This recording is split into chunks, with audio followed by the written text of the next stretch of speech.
Project ద్వారా పంట పొలాలకు ఆలోచన భారతదేశం మొత్తం కూడా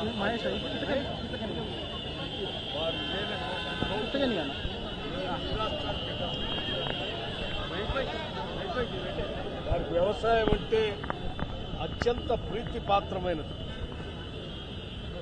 వృధాగా నదుల్లో పారుతున్నటువంటి నీటిని కట్టడి చేసి ఎండిపోయినటువంటి బీడు భూములకు నీళ్లు మళ్లించాలని ఆయన చేపట్టిన ప్రాజెక్టులు ఈ రాష్ట్రానికి దశ దిశ నిర్దేశం చేశారు.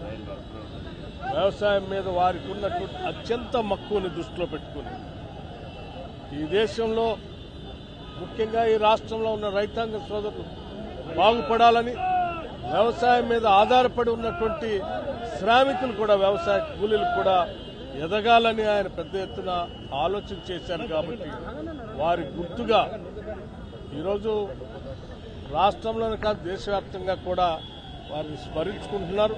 ఇవాళ కాంగ్రెస్ పార్టీ, కాంగ్రెస్ ప్రభుత్వం కూడా వారి మార్గాన్ని అనుసరిస్తూ ముందుకు పోయేటువంటి ప్రణాళికలు తీసుకుని ముందుకు పోతా ఉన్నాం. అట్లాగే దాంట్లో భాగంగా ఆనాడు రాజశేఖర రెడ్డి గారిని దగ్గరగా చూసినటువంటి వాళ్ళు, లేకపోతే ఆయన కళల్ని నిజం చేయాలని కోరుకున్నటువంటి వాళ్ళు అందరూ కూడా ఈరోజు ఆలోచన చేస్తున్నారు. వారికంటే వ్యవసాయం అన్నా, వ్యవసాయం ద్వారా వచ్చేటువంటి రాబడి అన్నా, దాని మీద ఆధారపడి ఉన్నటువంటి కూలి ప్రజలు వాళ్ళ క్షేమం గురించి ఆలోచన ఉన్నటువంటి అందరూ కూడా ఈరోజు ఆలోచన చేస్తూ ఉన్నాం.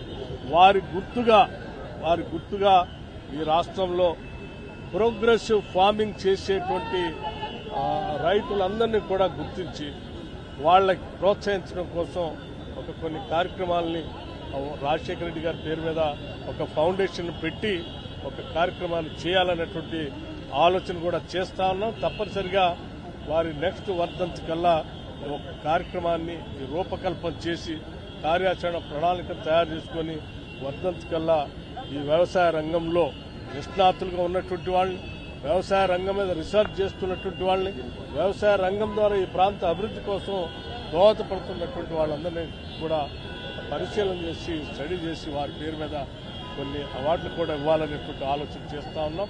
తప్పనిసరిగా వారిని నిత్యం స్మరిస్తూ వారి ఆలోచనలు ముందుకు తీసుకెళ్ళిపోవటం మా ముందు ఉన్నటువంటి ఏకైక లక్ష్యంగా అడుగులు ముందుకేస్తాం.